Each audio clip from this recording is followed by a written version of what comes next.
Hello everybody, this is Albert with Green Tea House. I hope you're doing well today. Today we're going to talk about honing in your skills and learning to drink tea the way it's been drunk for millennia. Now before we begin, I highly recommend you check out our back catalog of episodes, in particular the Fundamentals of Tea playlist, and I'll make sure I put in some germane episodes up here in the banners.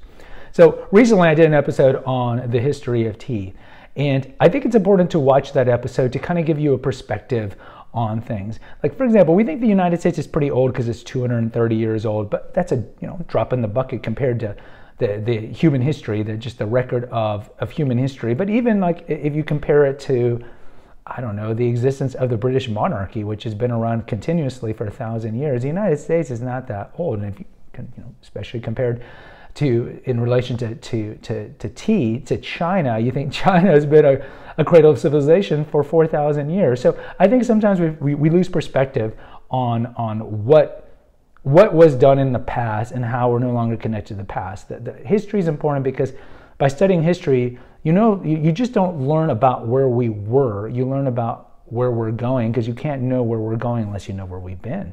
So with tea, most people today do not drink tea the way it's been drunk for millennia. And what do I mean by that? The majority of history of tea drinking, of course, was in East Asia. China was the cauldron of tea. That's where tea comes from. I mean, Japan is well known for it, but they essentially, Buddhist monks took tea leaves from there about 1,000 years ago. But so tea is from China. And how did the Chinese drink tea? Well, they drank it loose leaf. Obviously, there were no tea packets. The kind of creation or advent of tea packets is only about 100 years old. So they were drinking loose leaf tea, maybe in a shiching like this, one of these things.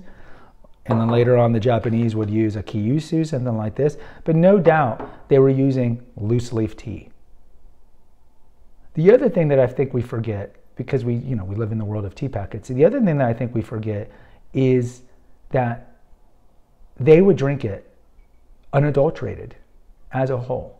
What do I mean by unadulterated? So I'm looking at it, I'm drinking a pu'er right now. Like I mentioned in episode 13, ways to maximize your tea drinking experience. I like to drink out of glass lots of times because I can see the color, I can see the liqueur, the clarity. So this is a dark tea, a fermented dark tea. And I think like with what you've seen with coffee, how many people drink coffee black?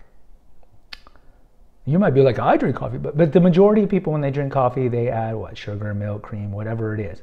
And the same thing has happened with tea. If you look at what's happened with tea in the last 20, 30 years, I think it's great that you see teas that were not really available in the market, in particular like green teas, oolongs, that were not available in the market here in the United States. Now they're available in the market. I think that's great. But with that, you get the advent of kind of like the westernization, I always honestly say the sugarization of teas, where everything is now a latte or a frappuccino version of a tea. So for example, a matcha latte. We have to sugarify things and milk things up. And the large majority of tea history is drinking tea plain. Black, if you want to call it black. Just drinking it the way it was. So if you go to India, if you go to China, if you go to Sri Lanka, if you go to Nepal, if you go to Turkey, if you go to these places, the majority of the people throughout history, 4,000 years that we've had tea, but really if you want to talk about kind of in the main area of Asia, it's been a good 1,000 years. They're drinking it plain. They just drank it plain. They would drink it lots of times in these small little cups. That way they can smell and really savor the taste, and they would drink it plain. And it's only really been in the last 50 years, I would say probably like 30 years, that you've really seen it sugared up. Of course, there's exceptions. You look at like the English teas, they've been drunk with milk and sugar for afternoon teas and so forth for a good, maybe 200 years. But even then, 200 years is nothing compared to the continuous history of tea consumption. And tea is the most consumed beverage in the world behind water. So I would exhort you to try to develop a taste for tea the way it is. Whether you're drinking a sencha, Japanese green tea, drink it as is. Whether it be a latte, whether it be a matcha, drink it matcha with water. Don't latte it up, just drink it as it is. Because when you add these things, yeah, they taste sweeter, right? But you're really taking away the taste, the subtle taste of tea. Tea was meant to be drunk like this. Smell it, drink it. This is the way it was meant to be drunk. So I would tell you, I know what they tell people that drink a lot of sodas. They're like, okay, you got to wean off the sodas. Well, how do I wean off the sodas? Well, maybe transition to sweet tea. And then after sweet tea, maybe transition to kombucha. And then from there, maybe transition to water. I would say the same thing. Look, it might be very slow. Like if you're drinking a lot of, I don't know, chai. Chai goes with a lot of milk and sugar. Or if you're drinking a lot of matcha lattes, if you're adding a lot of milk and sugar to whatever black drink or green tea that you're drinking, I would tell you, take it slow, but eventually you want to get to a point, kind of like what people do with dark chocolate. A lot of people eat milk chocolate when they're younger, and then they're like, oh, I kind of like dark chocolate. And they start at 70 because when they go at 90%, it's just too bitter.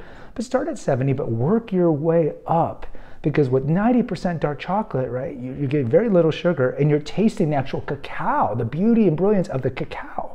And it's the same thing with tea. So work your way off of the sugar and milk and drink tea the way it was intended to be drunk, which is plain. And you'll realize that when you drink it plain, it is not plain at all. It has got a beauty, a mixture of the aroma, the liqueur, the taste. And that's eventually the goal that we want to get to. And that is the goal of Green Tea House, is to encourage you to drink like this, because the majority of the teas that we sell are meant to be drunk like this. Why? Because this is how the world drinks its tea as a whole. If you look at the common man and woman all through the world, yes, you're going to see people in Morocco drink a lot of Moroccan mint with sugar. You're going to see people around the world add milk and sugar to their chai. But as a whole, if you look at the entire world, every day where people are waking up and drinking tea, they're drinking it like this. And that's why we are a big advocate and proponent of drinking it that way as well. Guys, post in the comments. I'd love to hear from you. Until next time, take care and God bless.